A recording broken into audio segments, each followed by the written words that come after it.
Now, the Three Martini Lunch with Greg Corombos and Jim Garrity. And welcome, everyone, to the Tuesday edition of the Three Martini Lunch, along with Jim Garrity of National Review. I'm Greg Corombos of Radio America.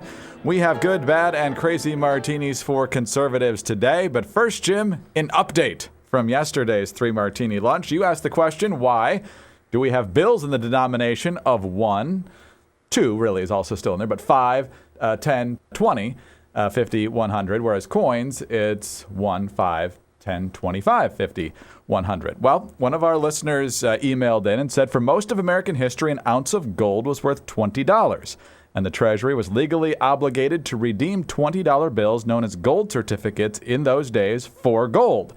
Pay to the bearer on demand, they said, as opposed to what the listener calls the insipid, this note is legal tender for all debts, public and private. As for coinage, metallic money historically was fractionated, i.e. halves, quarters, eighths. In this regime, the dime was actually the oddball. Before the government eliminated silver from all circulating American currency in 1964, dimes, quarters, 50-cent pieces, and dollar coins contained a legally specified weight of silver, which is why the dime is smaller than the nickel, because the nickel was always minted with less valuable metal. So we like to inform. Today we've been informed. You know, that's pretty striking, Greg. There's one other aspect that came to me after we finished our discussion yesterday. And I remember people arguing about this every time there's been an effort to get a dollar coin into circulation and things like that. Do you know why there's a great resistance to adding new denominations, either coin or money? Why is that? For other coins or bills? Cash registers. Ah. They're set to take a certain amount. All of a sudden, you have both a $20 bill and a $25 bill. You need another place to put your 20s, and you're separate from your 25s. Otherwise, you get them mixed up, and people get the wrong change and things like that. So that's probably why it will never happen, because of the big cash register lobby in Washington. You ever try to stuff a Susan B. Anthony dollar in a vending machine? It's not a pretty experience. It is, and that's one of those things. Everything is built for a certain way, and then you come up with an idea, we got to change it. To hell with it. So. On to the good martini now. Democrats in disarray. This has been our most consistent good martini. This is from the Hill newspaper. Anxiety is rising among Democrats ahead of Tuesday's primary in New York, with some fearing the battle between Hillary Clinton and Bernie Sanders has reached the danger zone. Cue the Kenny Loggins music there.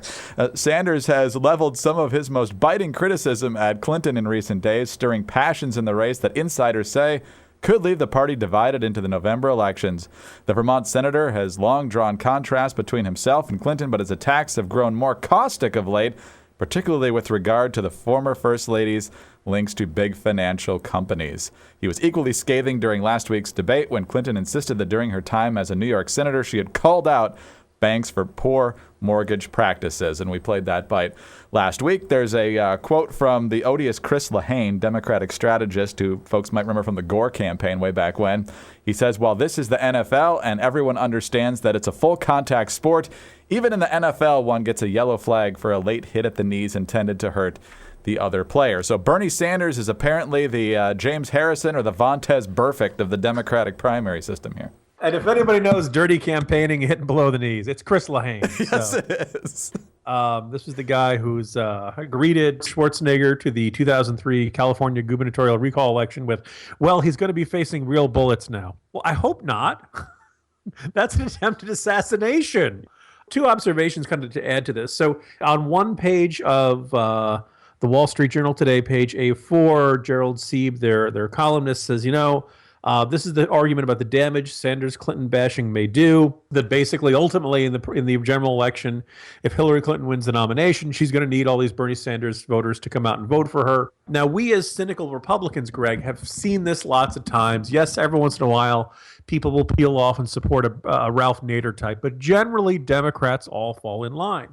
However, on the exact opposite page, on their story about their most recent poll of Democrats nationally, and yes, there are some people who would argue that there's dubious value to a national poll after everybody's already, a good chunk of the states have already cast their ballots. But the most recent Wall Street Journal poll has Clinton at 50% of Democrats and Bernie Sanders at 48.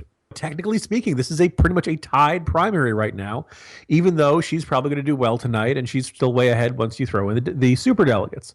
The quote that jumped out at me, Greg, is this line from Peter Hart, Democratic pollster, who helped conduct the Wall Street Journal survey. America is on the path to electing the most unpopular president since 1948. And that applies to Hillary. That would apply to Trump as well. And it just kind of seems really striking. Like even Democrats don't like her that much. And you really, like that, maybe you should worry about turnout in a circumstance like that. There could be a sense of a lot of Democrats having seen, they're somebody who they thought was super duper terrific in the White House for the past 8 years and being kind of disappointed with the results. Maybe they're just not going to be all that enthused this year. Now, obviously, if you're a Republican, you can't count on that. But you have to be, there's a reason that they're hitting the panic button, and they should be playing Kenny Loggins over there, and not, it's not the cool, fun danger zone you want to get into. It's the our base may not turn out for us this year danger zone. It's also, as you mentioned, Jim, primary day in New York today. Do you think the Trump kids are voting for Hillary or Bernie? Well, we know at least two of them won't be voting for anybody because they weren't registered as Republicans. So.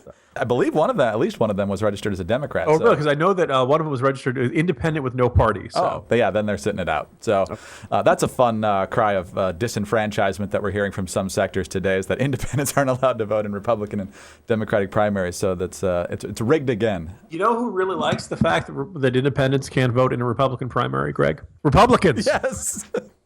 It's the way it used to be. If you want to say and who my party nominates, then join the Pashtunkin party. It's not that hard. And you got to think of it the day before, more than just the day before the primary. Oh, wait a minute. I wanted to vote in that one, Oh, yes. All right. On to the bad martini now. And as Jim pointed out in the Morning Jolt on Monday, and it got a lot of traction, Bernie Sanders released his 2014 tax returns over the past weekend, revealing that he and his wife made just north of $200,000. They took $60,208 in deductions and essentially paid an effective federal tax rate of 13.5%. So, as you point out in today's Jolt, Jim, that is very much contrary to the deductions that Bernie Sanders would love to just wipe off the boards.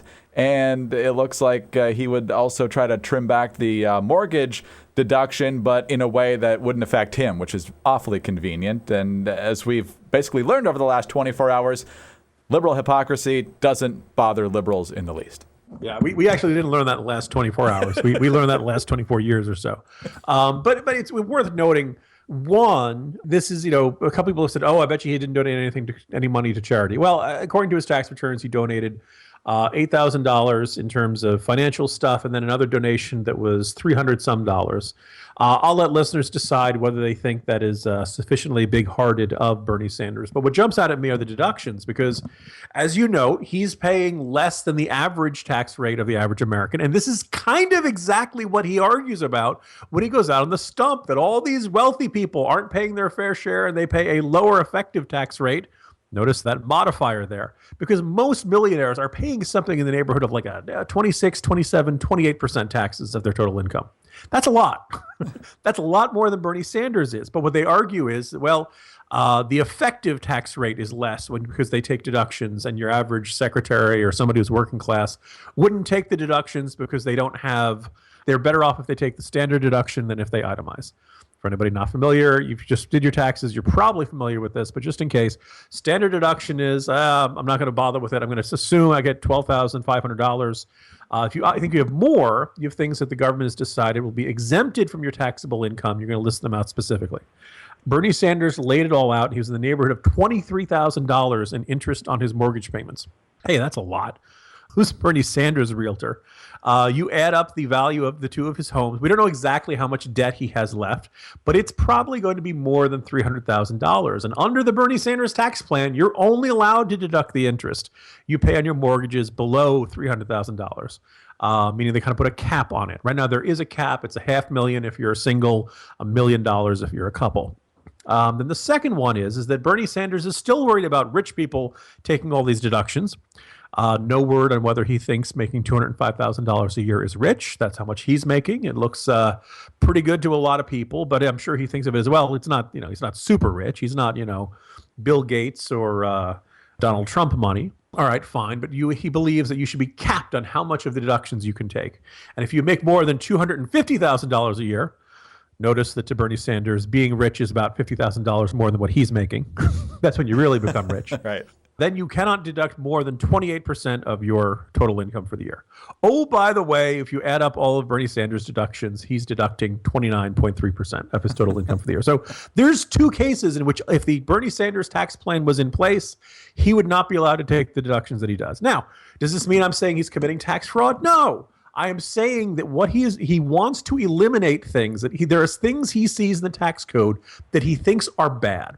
He thinks that rich people take advantage to them. He thinks this is fundamentally unfair, that this is something that should not be, and he wants to eliminate them. Every once in a while, he'll use the term loophole. And as my colleague Charlie Cook likes to point out, when something is written specifically into the law on purpose by Congress, it's not a loophole. It's not a mistake. Congress didn't forget to tax your mortgage interest. They specifically wanted that to be tax-free because they want to make it easier for you to own your home. So Bernie Sanders wants to get rid of this stuff, but as long as it's in there, he's going to take advantage of that. And I look at that and say, that's kind of hypocritical of that, because he's the guy who's saying we need to do more. In fact, Greg, he specifically says we should be taxed based on our ability to pay. Well, Bernie Sanders can afford to pay a lot more in taxes, can he? Absolutely. Well, there you go. So again, it's always, what it really means is I want other people to pay more taxes is kind of the rallying cry of Bernie Sanders. And my suspicion is quite a few of his supporters feel the same way. All right, on to the crazy martini now. And as we've mentioned a couple times, today is primary day in New York. It's the only state on the calendar today. And on Morning Joe today, they had New York Congressman Peter King on, who represents a district in Long Island. And they made the joke heading into the segment that the new Republican county chairman in Nassau County was endorsing Ted Cruz, which is true. But then they tried to pretend that it was Peter King was the new chairman. And Peter King has longstanding distaste for Ted Cruz. And here's how that initial introduction to the segment went. We're good from Peter King. Loves him. Incredible. Yeah, Republican Congressman Peter King of New York. He loves him. Congressman, congratulations on your new chairman position. Here's actually a quote from Congressman King about Ted Cruz.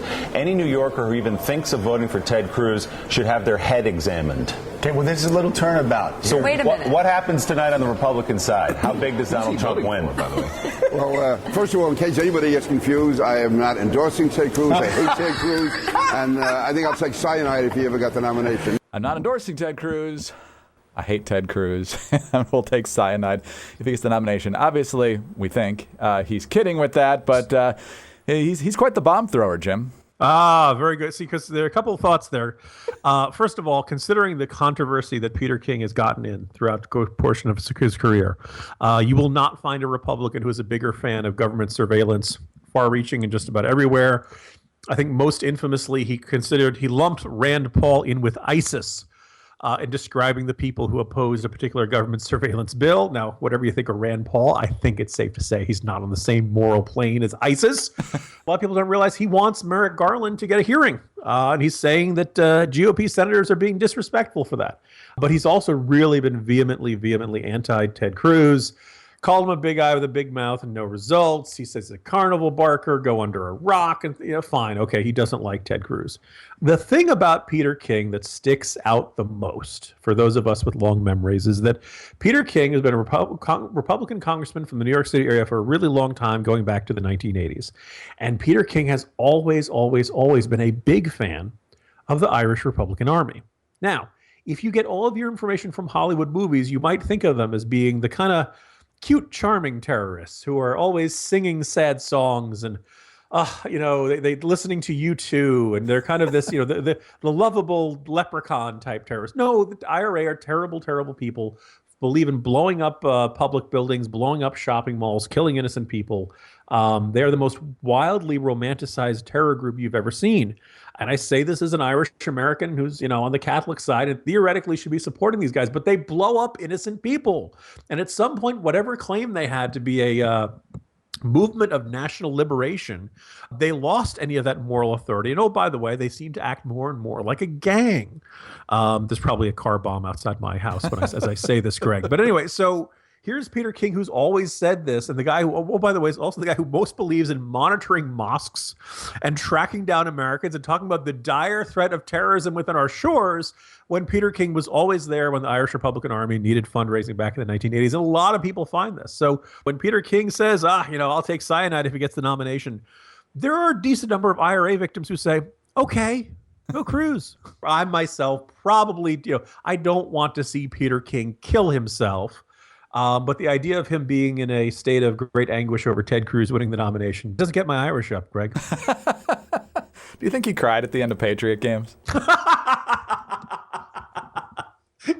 Why couldn't he get away? Sean Bean was the hero. If only he'd known that Sean Bean always dies. That's right. Every role, every film, all the time. Yeah, I was going to go with that. At some point, as we have been known to deviate on this program, Greg, we need to do one on how Hollywood treats the IRA, because we could do that one. We could do the Harrison Ford Brad Pitt movie, yes, which really struggled with the idea of when you cast Brad Pitt, you're not casting him to be the bad guy, right? You're casting him to be the soulful, sympathetic bad guy, where it's tragic that he has to be caught. Or I think my all-time favorite comes from the remake of The Day of the Jackal, called The Jackal, featuring Bruce Willis as the bad guy and Richard Gere as a, quote, IRA sharpshooter, unquote. Traditionally, it's called a sniper, and traditionally that's used to shoot people. But he was like almost like this master trick shot guy or something. I don't know about you. When I think of roughneck terrorists, Greg, I think of Richard Gere. When I think of Ireland, I think of Richard Gere. Probably his most implausible casting since his love scene with Jodie Foster in that Western. And I'll just leave it right there. I've gotten myself in enough trouble today, as is, Greg. Perfect way to end it. Jim, talk to you tomorrow. See you tomorrow, Greg. Jim Garrity of National Review. I'm Greg Columbus of Radio America. Thanks for being with us today, and tune in again on Wednesday for the next 3 Martini Lunch.